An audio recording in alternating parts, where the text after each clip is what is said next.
Shoutout po sa JDMU. JDMU, yan. Yan. Yung build ko natatama talaga nila. Naghiwalay nila ako sa yung mga build na medyo alanganin. So yan. Sila yung nagsabi sa akin na kung ano yung mga dapat gawin. Yung mga dapat, kumbaga, yung dapat talagang ilagay ka sa tamang direksyon. Tamang landas. Yes, tamang ayan. Salamat sa pagpunta dito. Alam niyo naman kung bakit kayo nandito. Yung iba dito, pre-selected na nung last YN. Fortunately, kinulang lang ng mga stickers. So, ngayon tayo magre-release ng classic sticker doon sa Greenfield na YN. Plus, yung iba naman sa inyo, may mga visor na kayo, N4E. Napili kayo ngayon for plate frame. Okay? So, lahat sa inyo, congrats.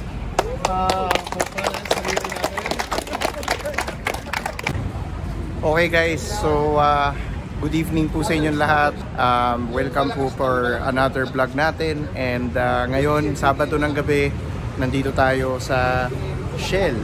And super daming tao today, tonight. And makikita niya na sobrang daming sasakyan. Umabot na kami hanggang, ayan o, dami. Sobrang daming kotse ngayong gabi. And tingnan natin lahat ng mga kotseng to, isa-isahin natin sila, tapos hanap din tayo ng parang matitipuhan natin na kotse tonight. Subukan natin kausapin yung may-ari at kung ano yung journey nila sa kanilang kotse na mapipili natin. So tara, samahan nyo ako guys, and tingnan natin ang mga ganap dito sa Shell ngayong gabi.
Okay guys, so simula na tayong isa-isahin yung mga kotse na meron dito ngayon sa tambay natin dito sa Shell. Napakaraming kotse tonight na nakatambay dito. So anyways, let's go to the cars. Unahin na natin tong napakagandang Ferio na EK. So yeah, napakaganda. Napansin ko lang kaagad dito sa kotse to is talagang pure JDM theme siya. Naka yellow square na fogs. Tapos, napakaganda ng headlight niya for an EK na 97, no? Napakasariwa ng headlight niya. I don't know if it's Stanley, kung makikita ko Stanley. Hindi ata kita sa camera kung Stanley. Yes, Stanley siya, guys. So, ayun, no? Stanley. So, wow. Yan, napakaganda. So, ikutan natin. Tingnan natin yung mags ni Sir. Yan, no? Max speed na big brake kit. Napaka-solid. Naka-Recaro siya na black. Yan yung galing sa Integra DC2. Napakaganda. Talagang black themed siya. Black and gold. Tapos ang ganda rin ng Ferio wing niya. It just talagang solid. Talagang Ferio yung build nung kotse na to. So let's move on to the other cars. Yung next naman na car na katabi nito, guys, is a very rare Mitsubishi Lancer GSR, no? I don't know, parang for me parang rare na makakita ng GSR sa mga panahon na ngayon. Lalo na these cars are dati usong-uso tong mga GSR na to, guys, pero they're slowly getting extinct, no? I think it's because of parts reliability and parang lagi ding nagbe-breakdown. Uso sa breakdown yung mga ganitong GSR na Lancer. So it's kind of rare to see one ngayong 2024 na yan nandito. So the next car that we have, ito heavyweight na to, guys. This is a Lancer Evo 5. And from the looks of this Evo 5, busog to, guys. Napakaganda nung Evo 5 na to. It has a rally art theme, rally art livery, OGTE 37 na mags, big Brembos, yan. And subukan natin silipin yung interior niya. It has the Tommy Mäkinen seats. Tangina, sobrang ganda, guys. Napamura na ako, pucha. Tingnan natin, ikutan natin dito. It's from, this car is also from Evo Club PH. Ganda nung tayo ng auto niya, guys, oh. Ganda. Solid. Yan, ito naman next is our Toyota 86, which looks like MF Ghost yung theme, no? Also has the 5-star 57 CR na max. Looks like upgraded brake pads, Brembo. Yeah, nothing on the inside, pero I like yung itsura ng auto to. I mean, look at yung tayo ng kotse. Looks very nice. You have the Ducati on the left side, pero we're gonna be taking more on the car. So napakaganda nitong 86 na to, solid. Yan. So maghahanap pa tayo, guys, ng kotse na i-feature natin, yung bubuksan natin and everything. Pero one of those cars na talagang rare, na hindi ko pa, alam mo yun, you don't really get to see, is itong HRV na to. This is super rare. And ngayon lang ako makakakita ng ganitong klaseng HRV. And I think this is one of my candidates na pwede nating piliin na ma-showcase, no? Sana pumayag yung owner na buksan natin to and makita. Ang ganda nitong HRV na to. One of the things I like about this car na napansin ko is naka-OG siya na TE37. Naka-AP Racing siya na big brake kit. Mukhang meron siyang mga gauges inside. I don't know if the owner would let us look into the car. And kung titingnan natin yung rears, yeah, no, yung rears niya is still OEM. Has a Mugen wing. And you know, wow, very rare na makakita ng ganitong HRV, guys. And the next na meron tayo dito is this very striking Evo. It has Itasha theme. Itasha meaning yung may anime, for those people that don't know, ayan, no? I can't believe I'm seeing one in real life. I used to see this in Gran Turismo. Doon lang natin nakikita yung mga Itasha builds. It also has the nice neon lights underneath. Probably one of the cars na pwede rin natin silipin later on. Let's do a little bit of a run around on this car. Damn, naka-endless na brakes, TE37s na forged magnesiums. If you're gonna be looking at the inside, naka-breed. Both chairs are breed. And again, by the way, for those people that don't know, it's called breed in Japan and not bride. Okay, most people mistakenly call it as bride, pero breed ang tawag dyan. So one of the interiors of the car, and there's plushy dolls hanging on yung roll cage of this car. So hindi ko lang mapakita ng maayos guys, no? Kasi medyo masikip dito, pero this is how it looks. So it has a Voltex wing. Laki rin yung exhaust niya, napakaganda rin yung exhaust niya. So hopefully we can get to talk to the owner of this car later on. And then one of the cars na feature natin before sa vlog is this very nice WRX Subaru. So ito yung naka-rare na Advan rims. Very rare. Naka-roll cage. Inside, naka-roll cage. Unfortunately, itong may-ari nitong naka-AP Racing na pink, Advan Racing na Max. Unfortunately, itong may-ari nitong WRX, which is a good friend of ours, nahihiyang tumapat sa camera. So ayaw niyang mapasama dito sa vlog. Ayaw niyang kumbaga ma-interview natin siya. So yun. Pero yeah, very nice car. Definitely a proper way to build a Subaru. And then next, Civic FD, guys, my ex car. Civic FD, I don't know kung anong makina nito, pero what I've seen is that naka-spoon siya na mags, naka-spoon na brakes, and I'm not really sure kung ano pang mods meron inside. I couldn't quite see the interior. Medyo madilim dito sa end na to. I think these are spoon seats. Mukhang spoon siya. Ayun, nandito yung may-ari ng car. Yan, hello. Thank you, sir, for opening. So, binuksan niya yung car for us to see. And let's open up the interior. Ngayon na tayo mag-open ng interior. It has spoon seats inside, guys. Shit. Oh my God, ang mahal niyan. Dalawa pa. And Recaro railings. Wow. So, I don't know kung ano. But let's see. What else do we have inside? It has a spoon wheel, steering wheel, signed by Ichishima Shan. Oh wow! Type R gauges inside. I think probably this is a K20R. Boss, is this a K20R? K20R? Can we see? Pwede?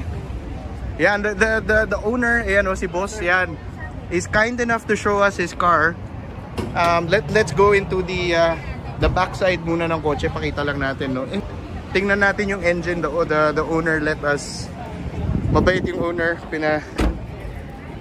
He saw us na vlog natin yung car, and there it is.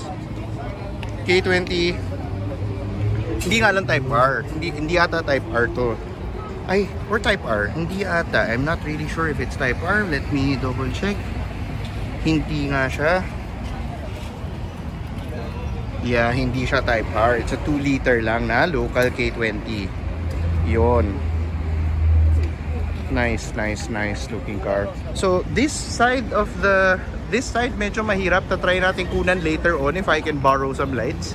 Medyo mahirap kunan, so we'll go into this area later. Marami pang cars na nandiyan.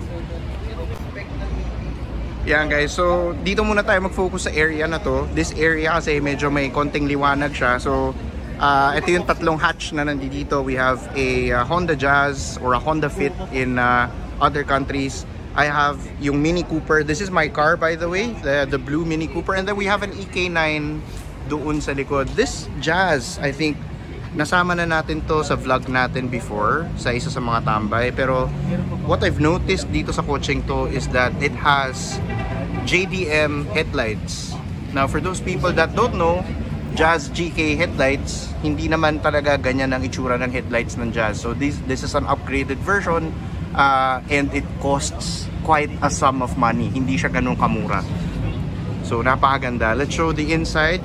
Not sure kung makikita natin yung inside with how dark it is dito sa area ng parking na to. Pero yeah, medyo hindi gaano kita. Now let's focus on the EK9. Now, I mean my car, mamaya na yan. So this EK9, I heard, is a K20 Type R. It's an upgraded siya, K20. I don't know, the brakes are spoon brakes with big rotors. Boss, ayan, nandito yung owner, which is gonna be, hopefully, ano yun, sir, okay lang, can we take a look? Yun. Tapos pwede makita rin yung interior, boss. Yan. Thank you, the owner was kind enough na ipakita dito sa vlog. Wow, putang ina. That is, wow, yan. So, na-miss ko yung FD ko, guys. Sa ano po, K20 DC5. DC5 Type R. Same motor sa FD2 natin before, guys. So, wow. Pero this one has a Skunk 2 Ultra na intake manifold, K-tuned na fuel railing. Looks like upgraded din yung injectors ni boss. You also have a fuel regulator there. Quite a lot of upgrades on this car. Ayan, naka-headers din siya. We're looking at this angle just so that we can see the headers kasi syempre quite rare, medyo nasa likod nga ang headers ng K. Wow, napakaganda. Now, let's go look in the interior of this EK9. Hindi ko nga lang alam kung pwede natin mamaya boss iurong yung EK9 sa may ilawan, kung okay lang. Pero mamaya na lang, sir. Oo. So, yung likod niya, Project Mu na rotors. And, shit, ang ganda ng EK9 na to. Ang ganda, ang ganda. Sir, mamaya lipat natin kung pwede. Gusto ko lang siyang i-feature sa ano natin. Tapos interviewin ko kayo kung okay lang, ha? Tapos mamaya, sir. Mamaya. Hindi pa naman po kayo aalis. Sige, sir. Thank you, thank you, thank you. Yan. Tapos guys, pakita ko rin sa inyo. Syempre, normally sa mga vlogs natin, I don't really showcase my cars. Kasi parang it's my car. And parang wala lang. It doesn't make sense na ipakita yung cars ko. Pero this is one of my cars. It's a Mini Cooper John Cooper Works. And this car is a 1.6 turbo. Sadly, automatic nga lang yung kotse ko. Pero packs a little bit of a power. Let me show you guys. Yan. This is how my car is. Para lang for those people that are wondering, anong kotse mo, Chupageti? Yan. Ito yung kotse natin na dala natin ngayon. Yan.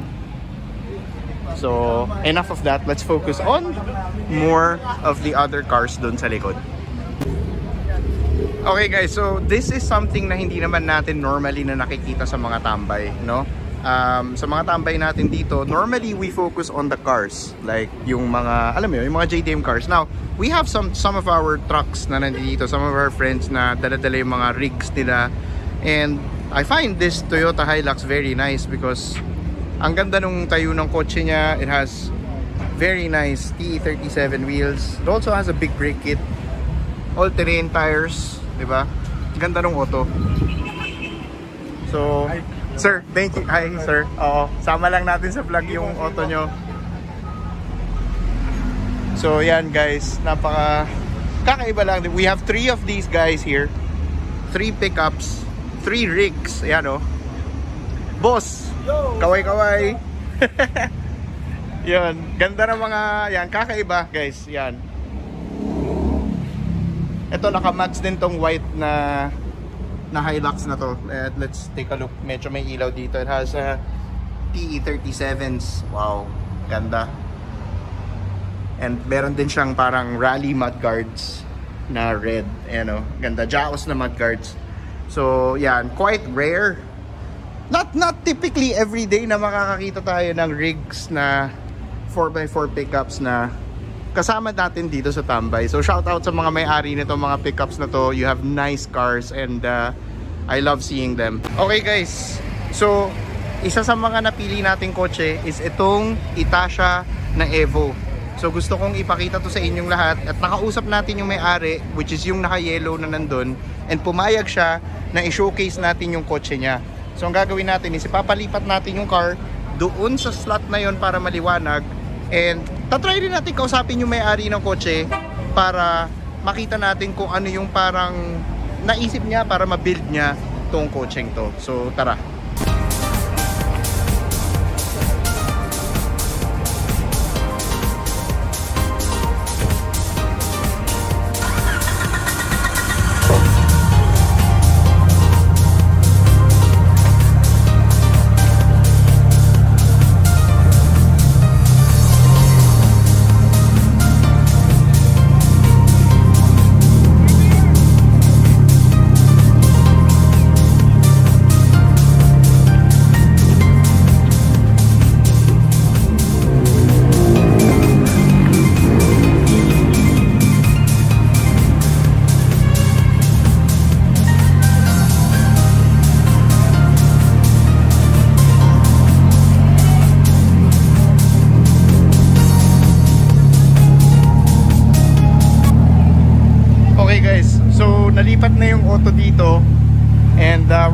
take a look into this car.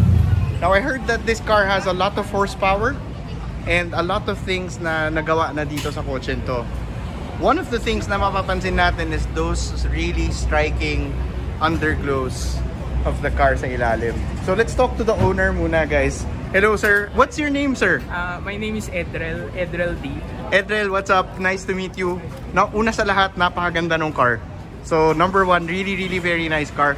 What was your, ano yung naisip mo? Why na-build mo siya like this, Itasha theme?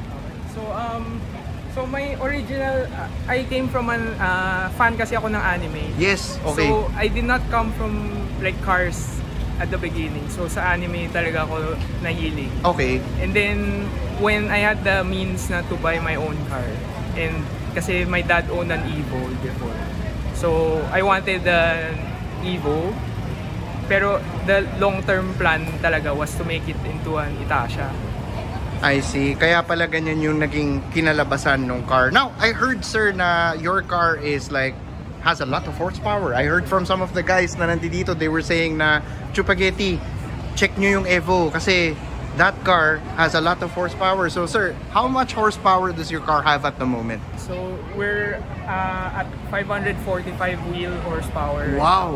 And sino yung nag-build at nag-tune ng car for you? So yung builder ko si Street Level. Street Level, okay.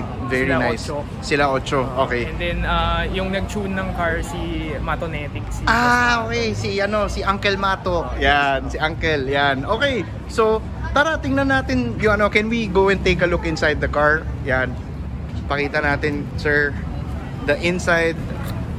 Let's go and check everything na pwede natin makita. And of course, yung engine, no? I'm sure everybody wants to see the engine as well of the car. So, one of the things na napansin ko, napaka-cute. Ang daming plushie dolls. So, this is really very cute to see. Ang dami niyang plushie dolls. Ayan, no? Yan. And then going into the interior ng driver side, this is basically how it looks like. Ayusin natin yung camera. Yan, POV, kumbaga, POV. So, it has a lot of gauges. For sure, all of those gauges have their own purpose. You have the very nice, legendary gauges ng Evo. And then, meron din siyang wideband air-fuel ratio, which is very important for tuned cars, no? Para makita mo yung air-fuel ratio mo if you're leaning out or if you're reaching out sa mga So, uy! Didn't see that one there underneath. So, very Itasha themed siya talaga. So, like the owner said, talagang he's really more of yung sa anime talaga. So, that's why the love of anime is now put into his love for cars as well. So, eto na yung makina, guys. Wow! Diba? Look at this. Ang ganda ng headers niya, oh. Wow! Look at that. And the turbo, pakita natin, is right underneath. You can see that. I don't know if you guys can see, pero look at that, no? Nasa siya ng Samco hose. Ayan, medyo malaki mga kapatid. There is a big snail hiding underneath. So, yan. And then, let's check the other parts na meron dito. Yan, upgraded injectors, of course, as first and foremost, that's what I'm expecting. A fuel rail na aftermarket fuel rail as well. I think, sir, yung throttle body and intake manifold mo is still original, no? Still stock. Yes. Port and polished. Port and polished siya. Okay, nice. Port and polished. Nice. Very nice car, sir. And you can see naka-coil overs. Yan. And wow, just a very, very nice car. Napakaganda niya. So, yon. Sir, thank you so much for letting us feature your car dito sa vlog. And before kami maghanap ng mga ibang kotse na isasama natin at i-feature natin for tonight, do you have anyone na gusto nyo pong batiin? So I would like to thank my wife, si China, for allowing me to build my dream car. Also, I'm gonna say hi to my son. So my son is 4 years old now, and Actually, I take him to school every day using this car. Wow, This is my grabe. daily. Wow, daily it's a car. daily It's a 500 horsepower car. It's a daily 500 Wow, horsepower grabe. car. Thank you din to all the shops na tumulong in building my car. So sila Street Level, si Lit 63 for the underglow, si JC Car Audio for the audio system, si Matonetics, Spectre Tune as well for the street tuning ng car, Auto Plus for like the decals, so the race decals. So one last question, sir. Are you overall with the theme of yung itsura ng car natin ngayon? Are you completely satisfied already with your build, or is there still more to come dito sa project mo? So I think we're 90% there.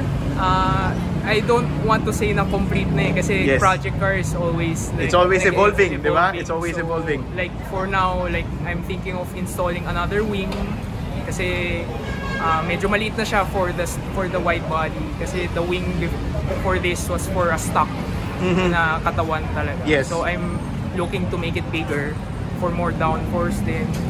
And then maybe palit ng turbo, like newer gen. A bigger turbo. one and a newer gen, no? Yung mga ganon. Oo. Like say the Garrett G series. Yes, exactly, yes. Then probably stronger transmission na din. Pero So far wala naman. Yeah. Okay, very good. So far hindi pa nasisiraan ng transmission ng 500 horsepower na Evo. So yan.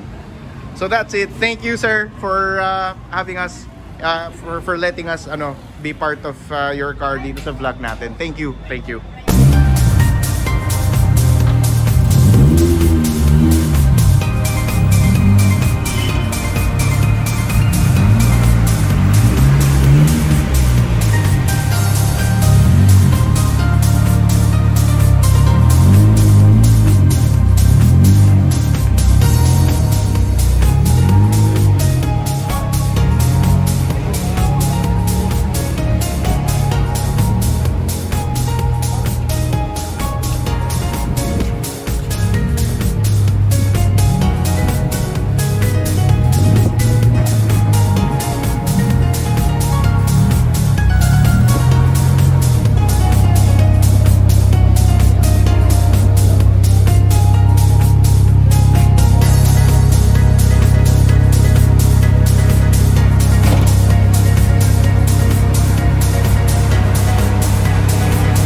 Okay guys, so kasama na natin ngayon yung may-ari ng itong EK9, and isa to sa mga kotse din na napili natin para i-feature dito sa vlog natin ngayong gabi. One of the reasons kung bakit natin pinili itong kotse to is because number one, it's an EK9. Without question, talagang kailangan isama yan. Number two is because of this. Kailangan nyo makita to. It's a K20 Type R DC5 engine, same as the one that we have used before sa FD2 ko.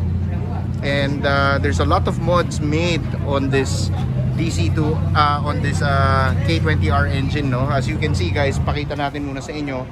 It has a Skunk 2 Ultra Racing na intake manifold, K-tuned fuel rail, naka ano rin siya guys, oh, naka aftermarket injectors din siya, and naka grams na throttle body. Napakaganda guys, tingnan nyo, aftermarket headers din, kita, ayan, hindi ko lang medyo kita, medyo madilim lang guys, pero yun. And naka coilover din tayo, yan, mukhang, not sure kung ano yung coilover, pero mukhang STD ata, no? Pero check natin. Napakaganda na itong EK na to. Spoon brakes guys, damn bro, damn, sobrang ganda. Recaro yellow interior. So yan, ikutan lang natin, and then we're going to talk to the owner guys. So like kanina dun sa Evo, maganda rin na makausap yung may-ari mismo ng kotse. So yan, ikutan lang natin. Tapos ngayon, puntahan natin yung may-ari ng car. Pero before pala nun, I forgot. Check natin yung interior for those people that want to see. Wow, look at these yellow Recaro SR3s. Very rare in the market today. Nardi personal wheel, S2000 gauges. Mamaya paiilawin natin yan. And pero before everything else, let's try to talk to the owner of the car. So ito yung owner. Hello sir. Good evening and welcome po sa ating vlog. And of course, number one, maraming salamat po sa na pinayagan mo kaming i-feature yung auto nyo dito sa vlog natin. Una sa lahat sir, ano po name nila? Luis Marquez po. Luis. Sir Luis, how long have you had your car? Siguro mga 4 years na. 4 years. Nung nabili nyo po itong EK9 na to, tawag dito, ano yung state niya nung nabili mo versus sa yung ngayon na? Bali, nakuha po siya naka right hand drive pa. Yung mga yung firewall, yes. tapos po yung mga aircon lines, lahat po right pa. Tapos naka B20 po.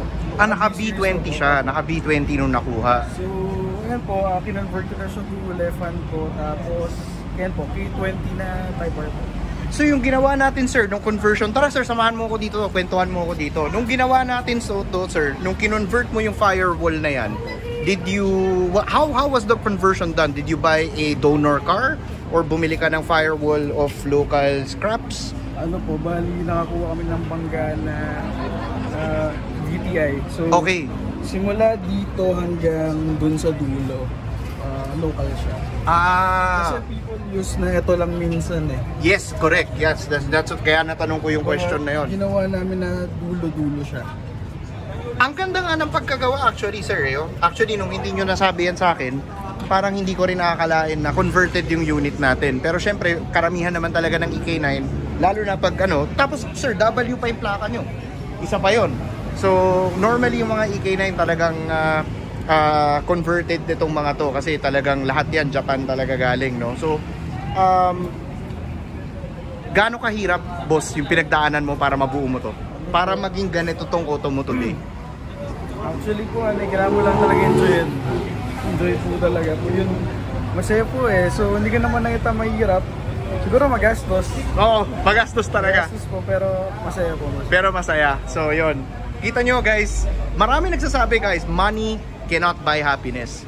Ako, personally guys, hindi ako naniniwala doon. Hindi na lang sa amin yung pera nyo. Oo. Money can always buy happiness. Look at this car.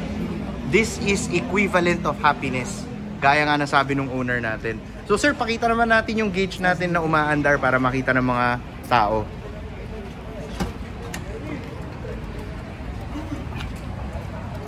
Bali, ano lang po siya, S2000 na AP1 po. S2000 AP1 siya na gauge. Ayan, napakaganda guys. Look at that. And then naka-DEFI na ZD. Sinarger ko na lang po siya sa ZD kasi magkakulay ng... Yes, exactly. Bagay nga sir. So kita naman dito yung POV nyo. Napakaganda rin ng POV. Bagay na bagay. Ang ganda ng pagkagawa nyo sir sa setup ng kotse. So yun.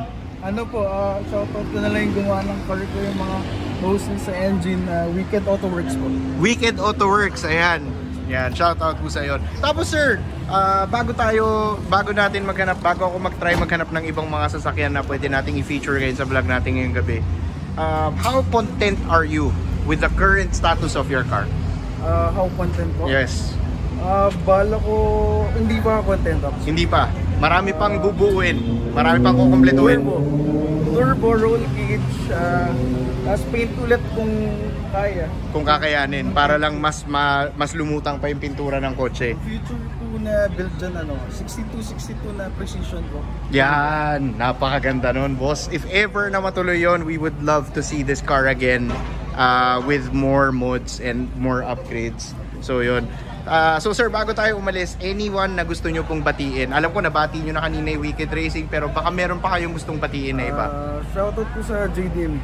JDMU? Yan. Yan. Yung build ko natatama talaga nila. Nahiwalay nila ako sa yung mga build na medyo alanganin. So yan. Sila yung nagsabi sa akin na kung ano yung mga dapat gawin. Yung mga dapat, kumbaga, yung dapat talagang ilagay ka sa tamang direksyon. Tamang landas. Yes, tamang ayan. So yun guys, so galing na po kay sir yun na JDMU nagtuturo ng tamang landas para makamit ni sir yung ganyang state ng kotse niya at the moment. So napakaganda. Sir, maraming salamat. Thank you so much.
Okay guys, so ito yung isa sa mga Subaru na tiningnan natin last time.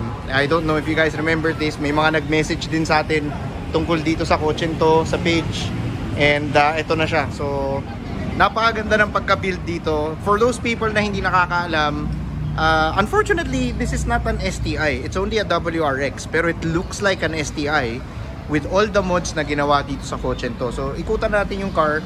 Ito yung naka-Advan Racing na mags with AP Racing na big brake kit. Mamaya titingnan natin yung interior. We have the chance, at least nakakasama natin yung owner ng car para mapakita yung interior ng car and mabuksan natin yung engine. So ito lang naman yung walk around. Yan, very basic, very Subaru talaga ang itsura niya. Actually ang ganda ng tayo ng kotse guys. So tingnan nyo, look at that, yung tayo ng car, diba? Super sariwa yung kaha in and out if you're going to check it out.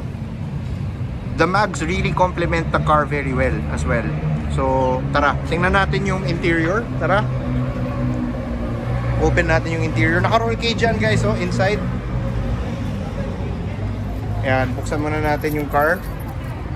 Tapos mamaya interviewin natin yung kaibigan nating may-ari, si Boss Migs. Yan. Yes, sir. So check natin yung interior.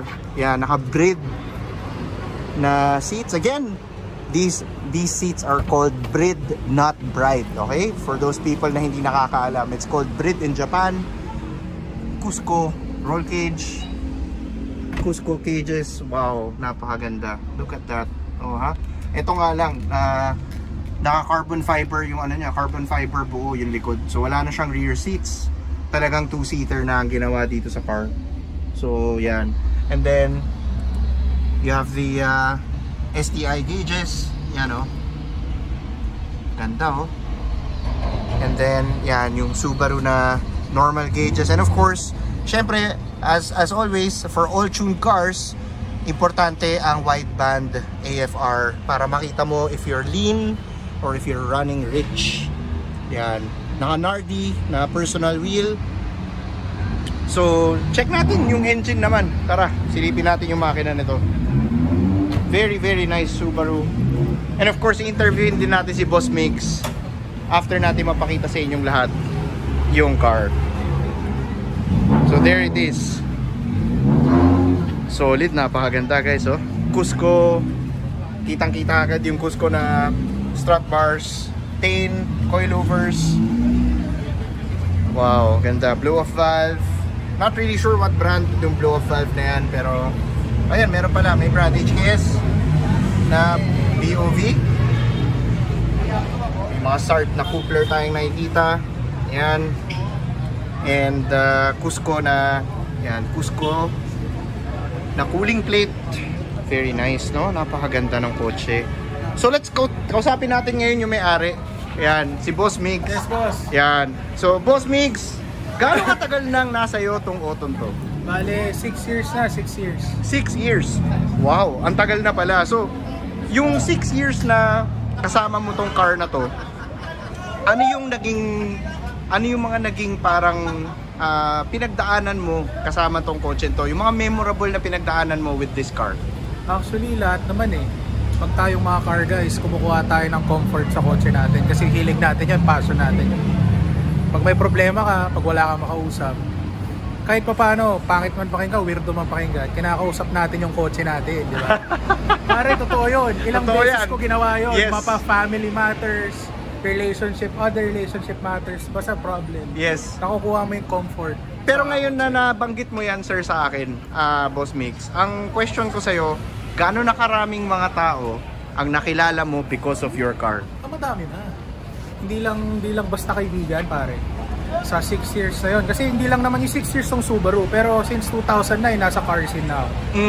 So marami na akong naging kaibigan na talagang parang naging pamilya ko na. Second family. Tulad kayo, yan.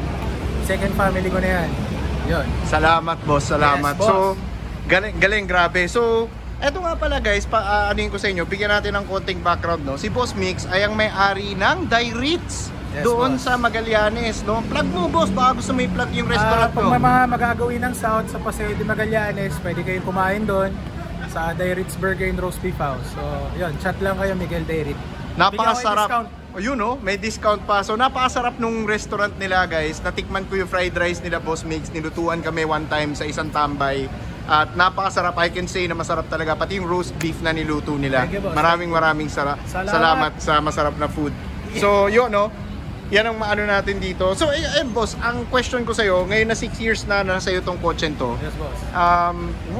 Are you satisfied with Oo naman. yung current state niya ngayon? Oo, marami na akong pinagdaanan eh. Maraming trial and error na nangyari. Pero masasabi ko na satisfied ako sa kinalabasan ngayong 2024 na itsura ng kotse ko. Ayan, so very satisfied si boss dito sa kotse niya. Okay guys, so yun lang naman. Naubusan na ako ng storage dito sa camera natin. Kaya gusto ko sanang interviewin pa yung mga iba. Pero feeling ko masyado na rin mahaba tong video natin. Sana magustuhan nyo po itong vlog na to dito sa tambay namin tonight dito sa Shell. And sana masuportahan nyo pa po yung mga tao na mahilig sa mga kotse-kotse, yung mga community, yung culture ng mga sasakyan. Shoutout sa lahat ng mga boss na nakasama natin dito. And sana magkita-kita tayo muli sa susunod na vlog. Kung na-enjoy nyo tong video na to, sana makapag-subscribe kayo or makapag-follow kayo. And i-share nyo na rin tong video na to para may mga iba pang mga taong na kagaya natin na mahilig sa kotse-kotse na ma-enjoy yung car culture na meron tayo dito sa Pilipinas. Thank you muli at see you sa susunod.